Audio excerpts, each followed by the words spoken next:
आगे बढ़े तो एक जगह सिंह भी मरा पड़ा था, वहां से भालू के पंजे के निशान। भगवान आगे बढ़े और भालू के पंजों के निशान एक गुफा तक ले आए और भगवान ने अपने मंत्री गणों से कहा कि तुम गुफा के बाहर बैठो, मैं अंदर जाता। भगवान अंदर गए हैं। जामवंत जी, भालू माने जामवंत जी सो रहे थे और जामवती जी खेल रही थी उनकी पुत्री। भगवान को जैसे ही देखा तो बड़े जोर से चिल्लाई।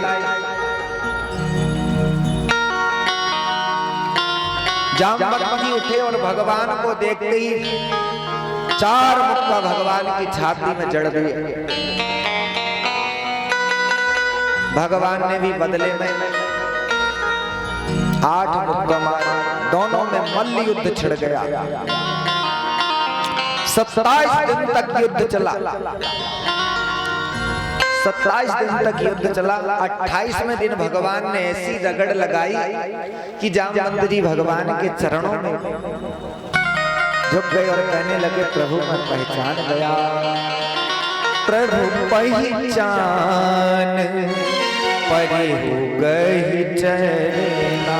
ओ प्रभु पहचान परे हो गई चरना।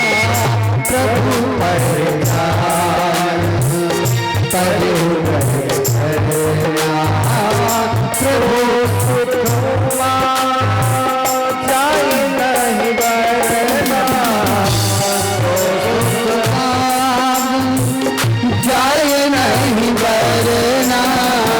प्रभु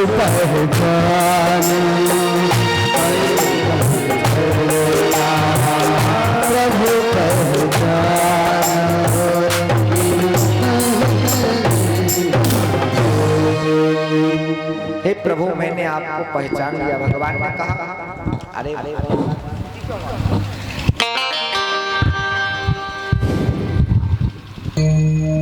जामवंत जी ने कहा, प्रभु मैं आपको पहचान गया, मेरे श्री राघवेंद्र सरकार है, मर्यादा पुरुषोत्तम भगवान श्री राम।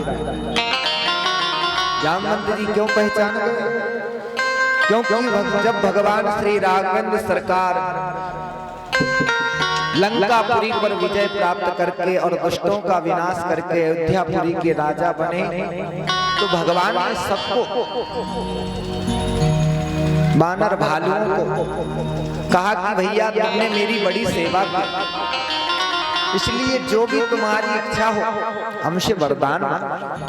तो किसी ने भक्ति मांगी, किसी ने धन वैभव मांगा, किसी ने कुछ मांगा, किसी ने कुछ मांगा, लेकिन जामवंत जी शांत खड़े हुए थे। भगवान ने कहा तुम भी कुछ मांग लो जामवंत जी। जामवंत जी कहने लगे, प्रभु यदि देना चाहते हो तो 2-2 हाथ हो जाए, युद्ध दो। भगवान ने कहा अभी अभी लड़ाई झगड़ा करके आए हैं और फिर से तुम कह रहे हो कि लड़ाई झगड़ा। जामवंत जी कहने लगे, प्रभु मुझकी, जामवंत जी कहने लगे, प्रभु मेरे समान कोई बराबरी का योद्धा था ही नहीं लंकापुरी। जामवंत जी जिसमें एक तमाचा मार देते वही मूर्छित हो जाता। रावण में एक खींच करके तमाचा मारा, मूर्छित हो गया, रथ में पड़ा रहा 2 दिन। अब युद्ध किससे करे? तो हे प्रभु केवल आप ही ऐसे हो जो मुझसे युद्ध करने के लायक हो, इसलिए युद्ध कर। भगवान ने कहा इस समय मैं तुम्हारा स्वामी हूँ और तुम मेरे सेवक हो, इसलिए सेवक और स्वामी में युद्ध मर्यादा के विपरीत। इसलिए तुमने मुझसे मांगा है, इसलिए द्वापर युग के अंत में जब श्री कृष्ण रूप में अवतार लेकर के आऊंगा तो तुम्हारे हाथों की खुजली अवश्य मिटाऊंगा, तुमसे युद्ध करूंगा। और आज जामवंत जी समझ गए कि भगवान के सिवा दुनिया में मुझे कोई पराजित करने वाला तीनों लोकों में कोई नहीं है, इसलिए यही मेरे भगवान श्री राघवेंद्र सरकार है। भगवान से विनय की, प्रभु आप हमें दर्शन दीजिए राम अवतार में। तो भगवान श्री कृष्ण ने ही जामवंत जी को राम अवतार में दर्शन कराए हैं गुफा के भीतर। बोलो श्री राघवेंद्र सरकार की जय हो। जामवंत जी ने कहा, प्रभु मेरा सौभाग्य है जो आप मेरी कुटिया पर पधारे हो। भगवान ने कहा हमें मणि चाहिए आपकी गुफा में।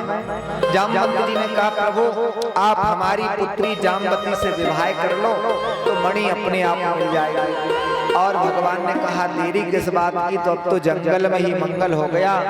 और भगवान का दूसरा विवाह जामवती जी के साथ संपन्न हुआ। बोलो द्वारकाधीश भगवान की जय हो। कछु समझ में आ रही कि नहीं? कछु समझ में आ रही कथा कि नहीं? किस किस को समझ में आ रही हाथ उठाओ, बस बाकी सबका सो रहे हैं। बोलो भक्त वत्सल भगवान की जय हो। यज्ञ के जजमान सोच रहे महाराज कथा की आरती जल्दी करा दो, दिन भर हो गए स्वाहा स्वाहा में, अब कह रहे कथा सुन लो। थक गए, अब आज ही की तो कथा है, सुन कल से थोड़ी थकना है, घर से तो घर सोना। आज ही की कथा है, प्रेम से सुन, बिना परिश्रम के तो कुछ मिलते ही नहीं। अरे जब तक बालक रोता नहीं तब तक उसकी मैया भी उसे दूध नहीं पिलाती। तो ये परिश्रम तो करना पड़ेगा, इसलिए भगवान की कथा है, सुन लो। बोलो द्वारकाधीश भगवान की जय। चलो भगवान के विवाहों की कथा चल रही है तो थोड़ा आनंद भी आना चाहिए। सब से बैठे रो रो जैसे बहुत थक गए हो, थोड़ी शरीर में फुर्ती आ जाए।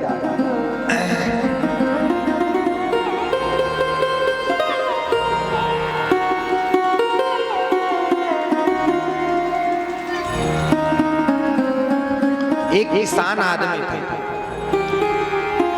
उसने अपने जीवन में ना तो कभी भगवान की कथा सुनी थी और ना ही देखी थी कि कथा कैसी। अब उसकी पत्नी ने एक बार बोल दिया कभी अपने जीवन में कि मैं प्रभु आपकी सत्यनारायण की कथा कराऊंगी,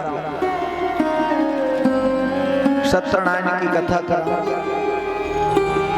अब तो ना कभी उसने कथा सुनी थी और ना ही कभी कथा देखी थी कि कथा कैसी हो, न सुनी थी।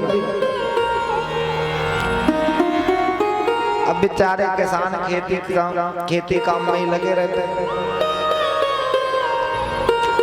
अब तो बहुत से ऐसे हो गए जो कथा सुनते भगवान को जानते। पहले हर जगह थोड़ी भागवत कथा मिलती थी सुनने को, कभी 2-4 साल में एक आध जजमान करा ले तो बड़ी बात है।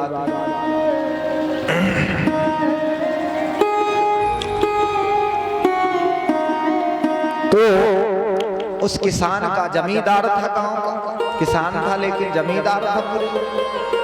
उसकी पत्नी ने कहा महाराज बुढ़ापा आ गया और तुमने सत्यनारायण की कथा बोली थी मैंने बहुत समय पहले, अब तो कम से कम कथा करा लो। किसान कहने लगा अब तुम रोज रोज कहती हो कि कथा करा लो कथा करा लो, अब तुम कह रही हो तो अब चलो तुम्हारी कथा करा ही देते हैं। अब तो वह जमींदार किसान पंडित जी के घर पहुंचा और बोला महाराज कथा करानी है सत्यनारायण की। पंडित जी ने पूरी लिस्ट बनाई, पर्चा लिखा, बोले ये सामान ले आना बाजार से,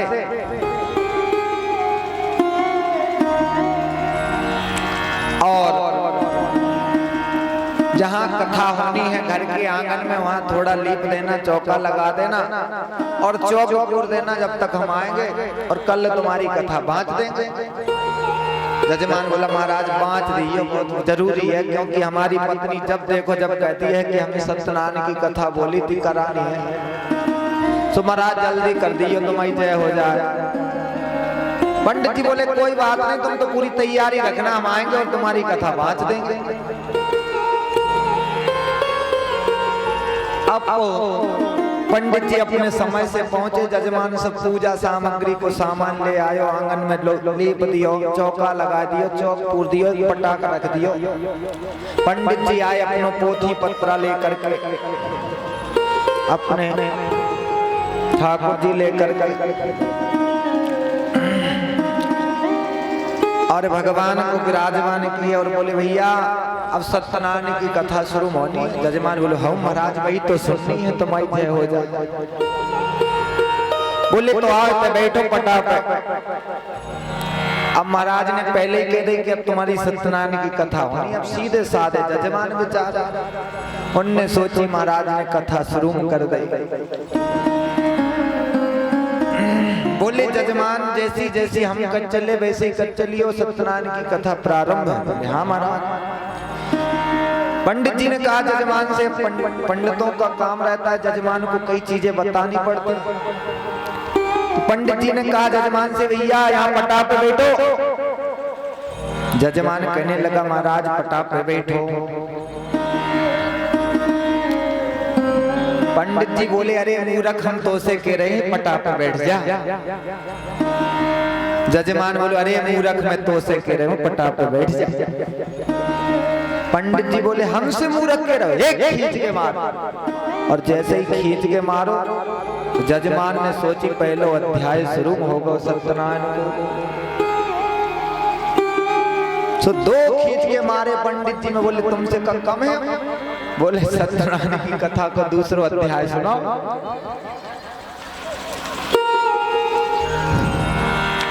पंडित जी को क्रोध आ गया। पंडित जी ने 4 मारे खींच के। बोले चौथा अध्याय सुनाओ। जब पंडित जी ने 4 मारे तो जजमान को और क्रोध आ गया तो लिपट गए दोनों। जजमान जी ने सोची कथा प्रारंभ हो गई। अब कभी तो पंडित जी ऊपर और कभी जजमान ऊपर तो कभी पंडित जी नीचे। दोनों में गुत्थम गुत्थी चल रही है और एक दूसरे को मार रहे हैं। जजमान ने अपनी साड़ी को पल्लू लिए। बोली जय हो सत्यनारायण भगवान तुम्हारी जय हो जाए, एक बे तो बच जाए, अब तो जीवन में कभी नहीं बचाऊं। मोए का पतो कितनी बड़ी कथा हो। ओ महाराज तुम्हारी जय हो जाए, चौक ही चौक में 5 दे तुम्हारी जय हो जाए। मोए का पतो इतनी बड़ी कथा हो। न तब पूरा आंगन लीप देते और चौक पूर देते तो लोट ले देखो तुम्हारी जय हो जाए। अब की बे तो तुम्हारी जय हो जाए, ऐसे ही में 5 दे चौक ही चौक में हम तो तुम्हारी जय हो जाए। चौक से बाहर ना निकलो। अब तो पंडित जी नीचे ऊपर भत्ते भये। दो ही जजमान और पंडित के खूंटे और हाथ छुल गए लोटत लोटत। अब जजमान ने तो अपनो साड़ी को पल्लू ले जय हो सत्यनारायण भगवान, एक बे तो बच जा जीवन में, अब नहीं बचाऊं ना। मोए कप तो ऐसी कथा बचत। मोए आदमी के पूरे नंग नंग टूटे जाते।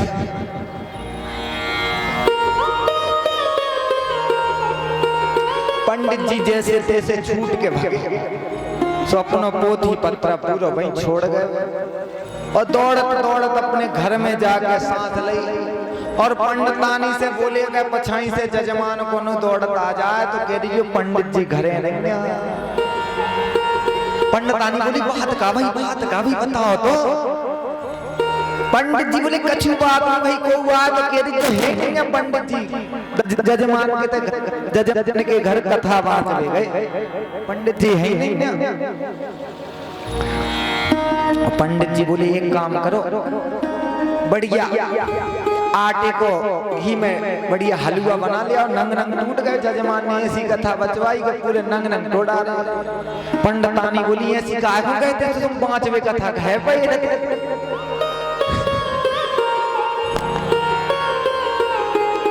का जरूरी है ऐसी जजमान के ते जावे के। अरे पंडित जी बोले मुझे पतो थोड़ी है तो ऐसो जजमान है। पंडितानी बोली जाओ अटाई में पढ़ लो तो हम उतई ले आओ हलवा को हुआ। हम कहते पंडित जी है नहीं है घर। जजमान अब चारों आंगन में लौट के उठो पूरो, हाथ पांव फटकारे और अपनी पत्नी से बोलो भाई कत्ती रोज रोज सत्यनारायण बचवाओ ने, सत्यनारायण ले बच गई सत्यनारायण, पूरे नंग नंग टूट गए। अब तो कान पकड़ ले जीवन में कहूँ सत्यनारायण की कथा नहीं करवाऊंगा। मुझे का पतो कि ऐसी कथा बचत। अब जजमान ने बोली अब बात तो बचाओ नहीं होती, बोली तो होती अपन ने बात तो एक ना एक दिन बचाओ नहीं होती।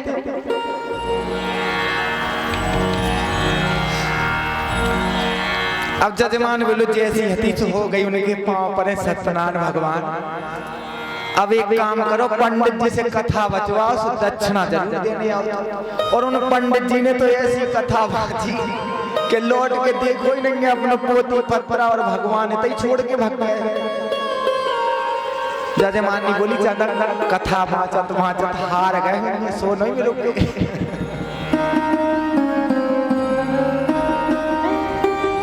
जजमानी बोली दक्षिणा तो जरूरी देने पंडित जी को, नंतर कथा बचावे को का फल मिले। जजमान बोले देखो हम तो जान ही रहे, पूरे नंग नंग टूट गए हमारे। एक काम करो, तुम सीधो सामान और कछु दक्षिणा और जो पंडित जी के पोथी पत्रा और उनके भगवान उनके घरे दिया, पंडितानी तो मिले ही जे घरे। तो हम सो जान ही रहे, नंग नंग छुल गए हमारे। ऐसी कथा सुनी हमने। जजमानी बोली ठीक है तुम आराम कर लो, कथा में हार गए। सो हम दे आओ तो पंडित जी की दक्षिणा और सीधो सामान और उनके जो पोथी पत्रा और भगवान। अब जजमानी ने सब सामान लगाओ और दक्षिणा ले, और पंडित जी के पोथी पत्रा लेके पंडित जी के घरे पहुंचे।